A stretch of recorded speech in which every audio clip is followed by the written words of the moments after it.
Hey guys, my name is Kiki and today I'm going to do a quick tutorial on how I make my crispy oil-free potatoes. I get a lot of messages from you guys asking how I get them so crispy because you say you try baking them and they don't come out looking like mine. So I'm going to show you how I do it.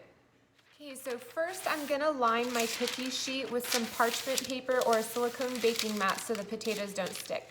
Now here's my trick to crispy potatoes.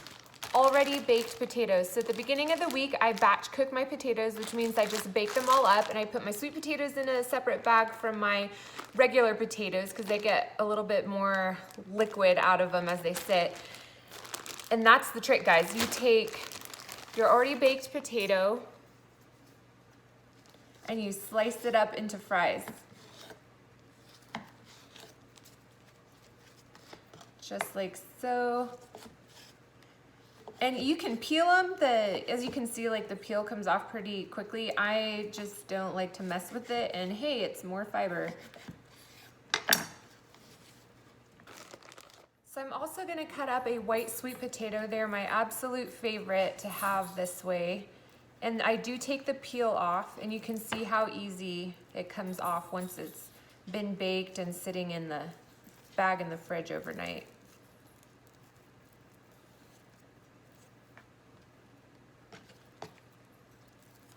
So just take the peel off, and then I like to cut them in thicker coins, like that thick.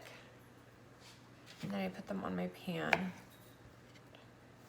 All right, so I'm going to pop these in the oven at 425, and I will show you guys how they come out.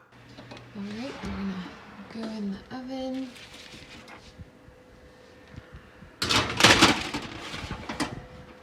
And I'll check back in about 20 minutes. Okay, so I pulled out my potatoes after about 25 minutes. As you can see, they are so crispy and delicious, no oil necessary. And look at these sweet potatoes. They're crispy and amazing and creamy and sweet on the inside. And I just dunked these in ketchup and mustard. Okay guys, that was it. Now you know my secret to delicious, crispy, oil-free potatoes. Give it a try. Remember to subscribe and hit like, and stay tuned for more videos on my quick and easy tips of how to get some good wholesome food into you. Remember, you can follow me on Instagram at Plantiful Kiki and Facebook as well.